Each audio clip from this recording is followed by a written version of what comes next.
Hi, I'm AJ Hogue, one of the teachers of Learn Real English, and welcome to our video course. Now, let's get started with rule number one, or secret number one. And rule number one is to always learn English phrases.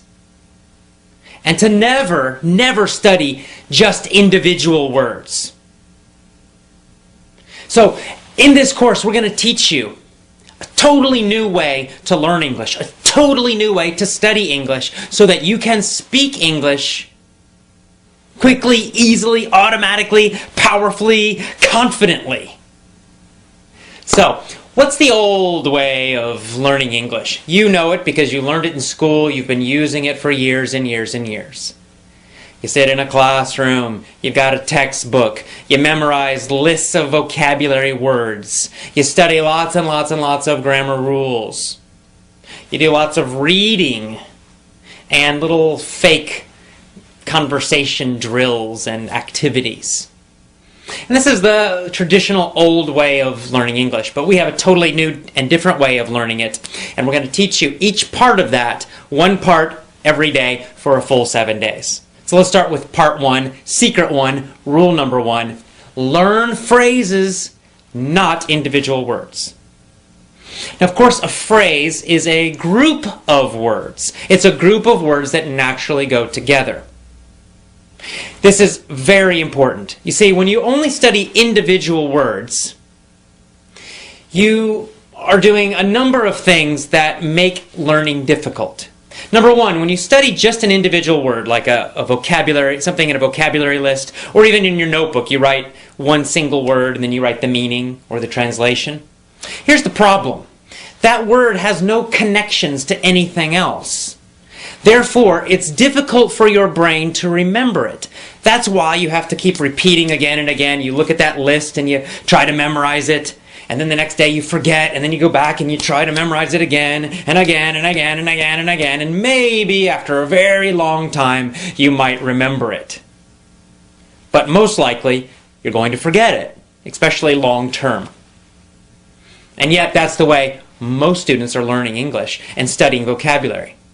Here's another problem with just learning single words. When you study just single words, you're not learning any grammar. But when you study phrases, you are actually learning grammar. It's a kind of an effortless, easy way to learn grammar. You don't need to think about rules. You don't need to think about anything. And yet, you will be learning correct grammar when you study groups of words instead of phrases. Let me give you an example of this. Let's just, take any phrase like, or I'll go to a simple sentence. He was a bad dog. He was a bad dog. Now, let's imagine that you're a new English student and, the word bad is new for you. Of course, I know you know it, but let's just imagine you go way back to the very beginning, your first year of learning English, and bad is a new word. Now, the normal way of studying that, you would write it down, bad, it would be in a little, a list, and then you would study, bad means not good, bad means not good. You'd probably translate it to your own language. And then after lots and lots and lots of time, maybe you would remember it. Well, using our system, you do something very different. You would write down that whole phrase. He was a bad dog. It's actually a full sentence. Or you could just write down, was a bad dog, or he was a bad dog, whatever. And then every single time you study or review, you would always study the full, complete phrase. You would never just study that word bad. You would study the whole thing. Now, by doing that, you're getting free grammar. How do you know? Well, because first of all, you're getting that verb, was.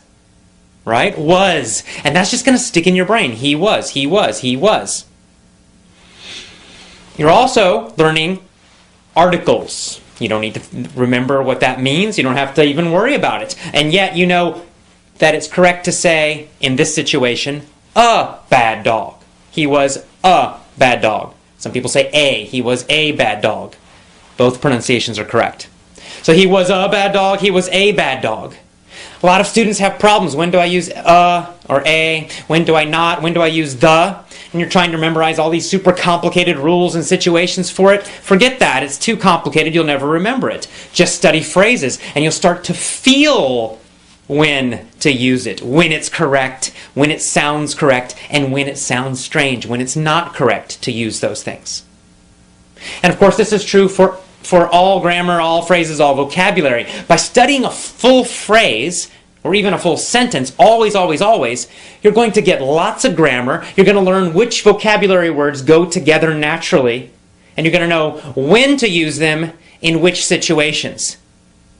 Because sometimes, for example, there might be a situation where there are many words that mean the same thing, and yet we typically use one of them.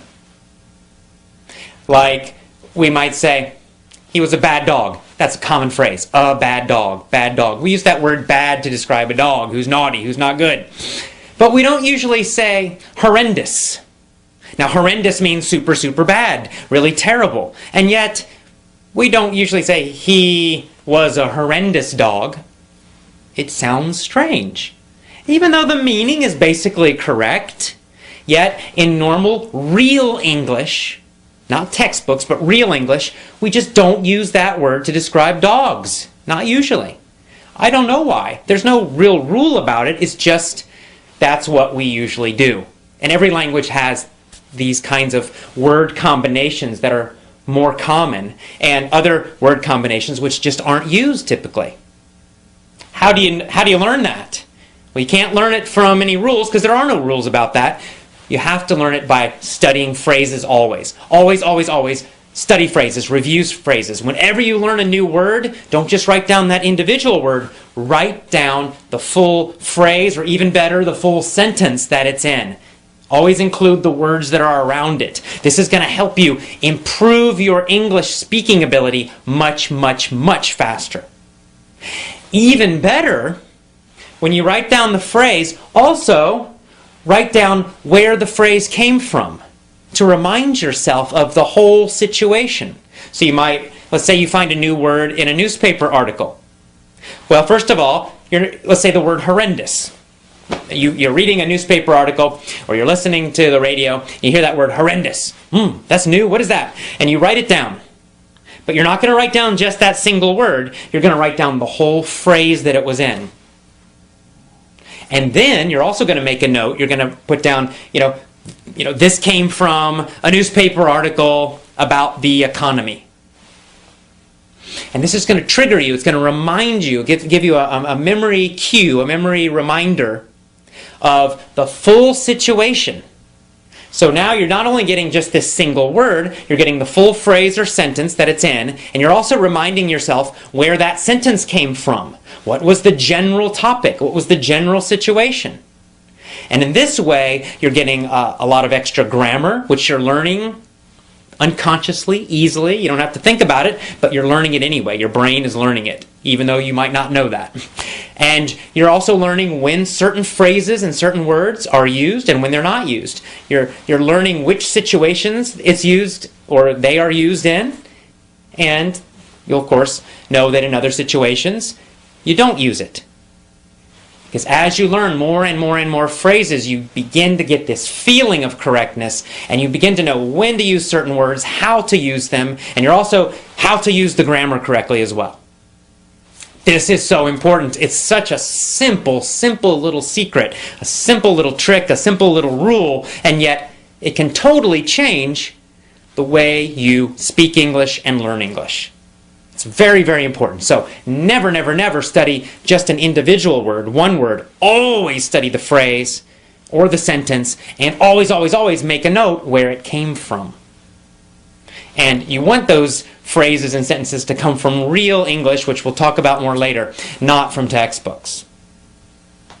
Here's another advantage of studying phrases and full sentences and always knowing the situation that they came from. Phrasal verbs. You guys know about them. You know all about phrasal verbs. They're a frustration for so many students, right?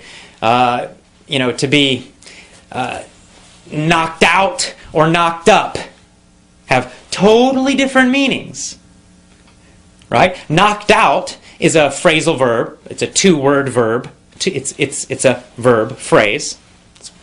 And to be knocked out means to, like, it's like in boxing or sports. You get hit and you go, it's like you're asleep, right? Boom, knocked out on the floor. To be knocked up means to become pregnant. And we use that for women. Now, there's no way if you just look at the individual words to know the meaning. Right? Knocked out, knocked up. It's not logical. You just have to learn each one individually. But if you just try to study lists and lists and lists of phrasal verbs, you're going to become very confused. You'll start confusing one with the other. You're going to forget. And it's horrible, and you don't want to do that. It's not effective. It doesn't work. But if you learn those phrasal verbs from real situations, real sentences, real articles, real audios, real speech, and then you always study them in the whole sentence.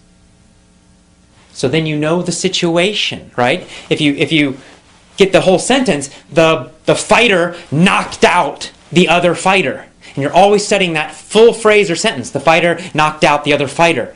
You're going to just naturally know, you got that word fighter in there, helps you to remember the situation. And it helps you to remember the meaning of that phrase, knocked out. Or you could say, the woman got knocked up by her boyfriend. Right? So now you're like, oh yeah, boyfriend. It gives you a clue, gives you an idea of the meaning of that phrase. And you'll know that you always use that phrase in situations that describe pregnancy.